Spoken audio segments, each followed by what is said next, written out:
I'm going to talk about lending and post-lending procedures after being a successful immigrant to Canada.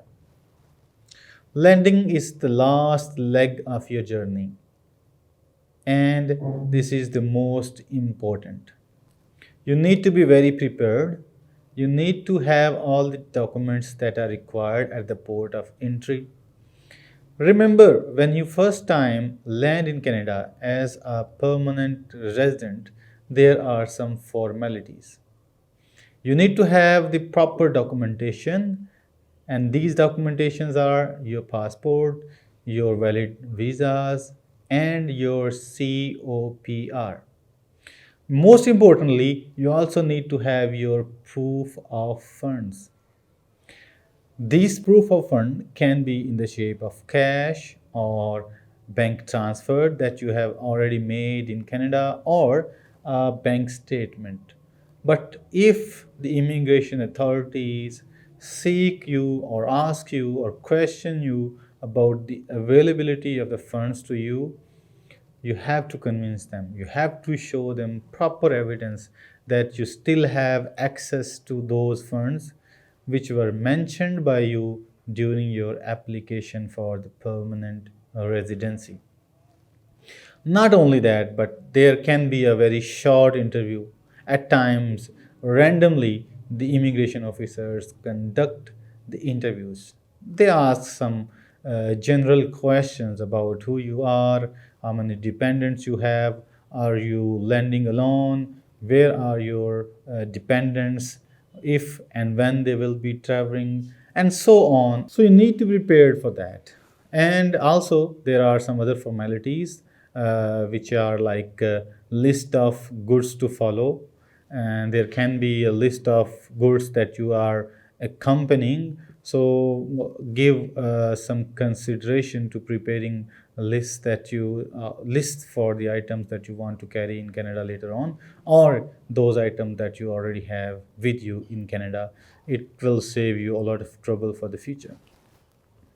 So now you have landed in Canada, and you are entitled to receive a permanent resident card. Your permanent resident card is applied on the time of your landing, not by you, but by the immigration officer. They will have your signature on the required documents, and they will um, give a procedural go ahead to the processing of your permanent resident card. You can trace your application for permanent resident card by linking your GCK account. There is some specific criteria to that. We will talk about that some other day. So normally it takes about 4 to 8 weeks depending upon the processing times or depending upon the workload. The problem that most of the people face here is rejection due to the photos. I remember some of my friends were rejected for their PR application because the photographs that they provided were not up to the mark of the immigration authorities. So make sure that you have proper photographs, and these are as per the guidelines which are mentioned on the IRCC website. So once you receive a PR card, you are now a Canadian permanent resident, and you are entitled to all the benefits that any other permanent resident person is having, including the right of free mobility and including the right to start your work, do your business, whatever you want to do in Canada. After the PR card, you are settled now in Canada, and you have to decide that whether you want to continue having the PR card or you want to have a Canadian passport. Well, I mean, everyone wants to have a Canadian passport because it is one of the most desired and most valuable passports in the world. To obtain a passport, to get a passport, or to have your citizenship, the minimum required physical presence in Canada is 3 years. You have to be present in Canada for 3 years, and then you can start the process of citizenship. If your presence is more than 2 years in the 5 years starting from the day you immigrated in the Canada, and it is less than 3 years, you can still apply for the renewal of your permanent resident card. It is your responsibility to maintain your permanent resident status in Canada, because you have earned this status after a long wait and a very hard struggle. So I'm sure you don't want to lose it. So try to remain in Canada for at least 2 years to continue enjoying the rights as a permanent resident.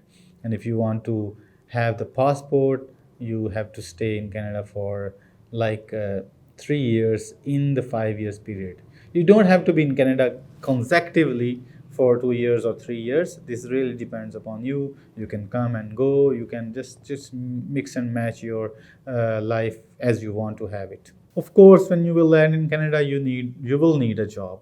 You will need something to give you some money. So in my honest opinion, you need to be ready to do some jobs which may not be on the same level that you have been doing the job in your past life.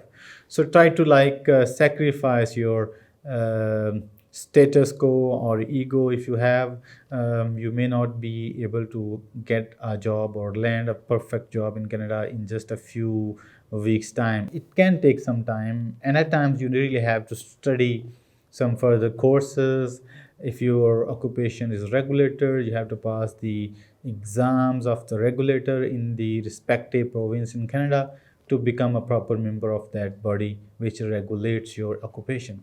So make sure you have ample funds or ample planning before coming to Canada. And even once you land in Canada, you can plan all of this.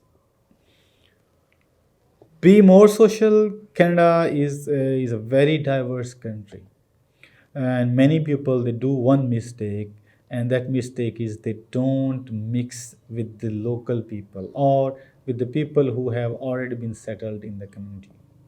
There are many communities. Don't just restrict yourself to just your own society.